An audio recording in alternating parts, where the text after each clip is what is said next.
नमस्कार, मैं हूं कशफी शमाल और आप देख रहे हैं सहारा समय का डिजिटल प्लेटफॉर्म। तो दोस्तों, कन्याकुमारी के विवेकानंद रॉक मेमोरियल में प्रधानमंत्री नरेंद्र मोदी का 48 घंटों का मेडिटेशन अब खत्म हो चुका है। दिन में 1:30 बजे उन्होंने अपना मेडिटेशन यानी कि ध्यान खत्म किया और अधिकारियों की दी हुई जानकारी के मुताबिक आज सुबह प्रधानमंत्री ने सूर्य को अर्घ्य दिया और उसके बाद अपने आज के दिन का यानी आखिरी दिन का मेडिटेशन किया। साथ ही साथ जब मेडिटेशन खत्म हो गया तो उन्होंने कवि तिरुवल्लुवर को श्रद्धांजलि भी दी। पीएम मोदी ने शनिवार को सुबह की शुरुआत सूर्य को अर्घ्य देने से किया, जो आध्यात्मिक अभ्यास से जुड़ा एक अनुष्ठान है जिसमें भगवान सूर्य के रूप में प्रकट सर्वशक्तिमान को नमस्कार करना भी शामिल है। अधिकारियों ने बताया कि पीएम ने एक पारंपरिक छोटे से बर्तन में समुद्र का पानी अर्घ्य के रूप में भरा और जप माला का उपयोग करके प्रार्थना की। इस दौरान पीएम मोदी ने भगवा वस्त्र पहने हुए थे और उन्होंने स्वामी विवेकानंद की प्रतिमा पर पुष्पांजलि भी अर्पित की। उन्होंने अपने हाथों में जप माला लेकर मंडपम के चारों तरफ परिक्रमा भी की। विवेकानंद रॉक मेमोरियल अपने सूर्योदय और सूर्यास्त के लिए बेहद मशहूर जगह है, जहां पर प्रधानमंत्री ने आज अपना मेडिटेशन खत्म किया है।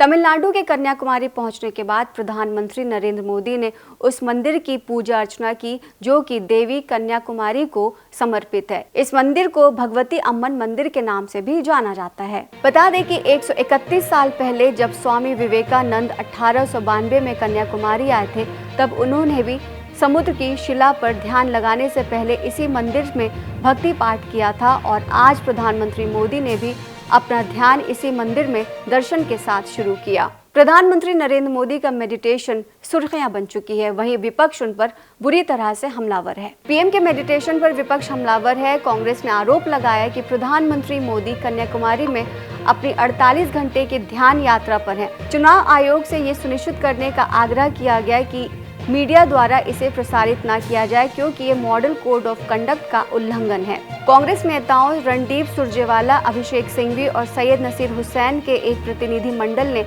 चुनाव आयोग से मुलाकात की और पिछले कुछ दिनों में भारतीय जनता पार्टी की तरफ से कथित मॉडल कोड उल्लंघन की 27 अन्य शिकायतों के साथ इस संबंध में एक ज्ञापन सौंपा है। कांग्रेस ने दावा किया कि कन्याकुमारी के ध्यान मंडपम में प्रधानमंत्री मोदी का ध्यान कार्यक्रम उनके वाराणसी निर्वाचन क्षेत्र और अन्य सीटों पर 1 जून को मतदान से पहले मौन अवधि का स्पष्ट उल्लंघन था। विपक्षी दल ने दावा किया कि ये आदर्श आचार संहिता और जनप्रतिनिधित्व अधिनियम 1951 के प्रावधानों का भी उल्लंघन था। इसमें कहा गया है कि 28 मई को कई समाचार एजेंसियों ने यात्रा के बारे में खबर दी थी कि नरेंद्र मोदी कन्याकुमारी जाएंगे, जहां वो 30 मई से 48 घंटे का ध्यान करेंगे। चुनाव आयोग को दिए गए कांग्रेस के ज्ञापन में कहा गया उस यात्रा का व्यापक रूप से टेलीविजन पर प्रसारण किया जाएगा और इसलिए इसे वाराणसी में 48 घंटे की मौन अवधि के दौरान दिखाया जाएगा, जहां से श्री मोदी चुनाव लड़ रहे हैं। ध्यान यात्रा के माध्यम से श्री नरेंद्र मोदी 48 घंटे की मौन अवधि को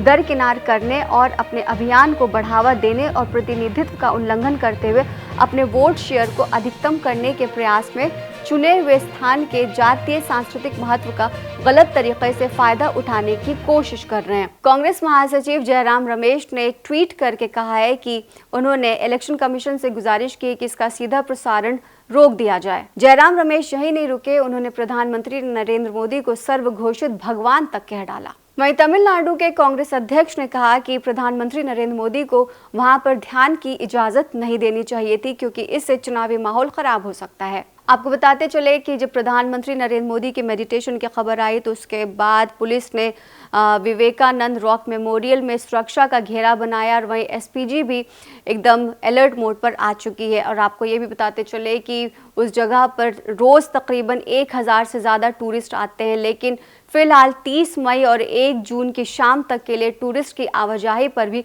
प्रतिबंध लगा दिया गया है। ताज़ा अपडेट्स के लिए देखते रहें सहारा समय का डिजिटल प्लेटफॉर्म।